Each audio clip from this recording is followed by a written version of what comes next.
All right, we're ready for a deep dive, and this time it's all about getting smarter with our money. Sounds good to me. Our guide for this deep dive, the one and only Benjamin Graham and his legendary book, The Intelligent Investor. Ooh, that's a classic. It is. And lucky for us, I found a podcast episode that does a fantastic job of summarizing the book's key ideas. Perfect. So by the time we're done here, I think you'll have some really solid insights to start making, hopefully, some smarter financial decisions. I hope so. That's the goal. And the intelligent investor, just so everyone knows, it's considered like the foundation, the cornerstone of what we call value investing. Okay, so before we get into the nitty-gritty, can you give me just the elevator pitch? What does value investing actually mean? Totally. So, at its heart, value investing is about finding those hidden gems, those stocks that the market is undervaluing. It's about like looking beyond all the hype and the short-term fluctuations and really trying to understand a company's true worth. I'm already starting to see how this is different from what you always see on the financial news channels. Right. Everyone's chasing the latest hot stock tip. It's the exact opposite. Value investing is the antithesis of that kind of, following the herd mentality. Graham, he really emphasizes patience, research, a long-term perspective. Hmm. In fact, he actually talks about two types of investors.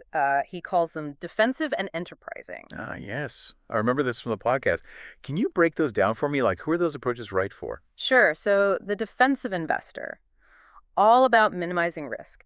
They're looking for steady, reliable growth and often favor things like index funds. Okay. Like a great example is an S&P 500 index fund, which holds stocks in 500 of the largest U.S. companies. It offers great diversification, and it tends to do pretty well over time. It's a really good option for those new to investing or who just prefer a hands-off approach. So it sounds like for most people just starting out, defensive might be the way to go. I would say so, yeah. Now, the enterprising investor, they're willing to get their hands a little dirtier. They spend time really analyzing individual companies, assessing, how healthy are their financials? Do they have any strong competitive advantages? And then they're patient. They wait for the market to recognize the value that they see. That makes sense. But how do you know when a company is truly undervalued? What are the signs?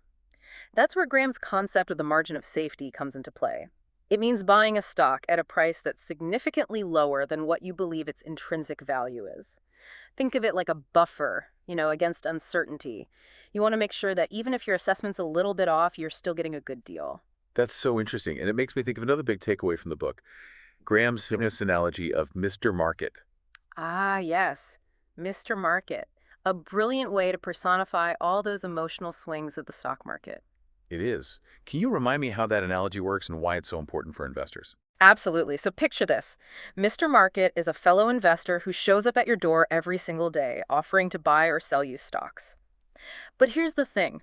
Mr. Market is incredibly moody. Yeah, Sometimes he's like euphoric and he's driving prices sky high. Other times he's just gripped by fear and offering to sell stocks for like pennies on the dollar. it really does sound a lot like what we see happening in the real market Mm, every day. precisely. But here's the key. You don't have to play Mr. Market's game. Graham's point is the market is there to serve you. It's not there to instruct you. You use Mr. Market's moods to your advantage.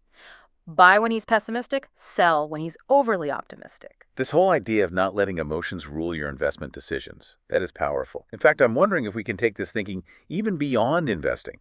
What if we started viewing other parts of our lives through that lens of Mr. Market? No, that's a fascinating thought. Imagine applying that to, say, buying a house or even making career decisions. If we could recognize those moments when Mr. Market, or really our own emotions, are kind of clouding our judgment, we could make more rational choices and ultimately better choices. I love that. Yeah. Okay, so just to recap, today we've learned about the core principles of value investing, Right. the importance of patience, having a long-term perspective, and how understanding the emotional swings of the market or even our own emotions can help us make smarter decisions overall. Absolutely. And remember, whether you're a defensive investor sticking with those index funds or an enterprising investor digging deep into individual companies, the key is to invest with intelligence, not with emotion. Could understanding Mr. Market's mood swings actually give you an edge, Yeah.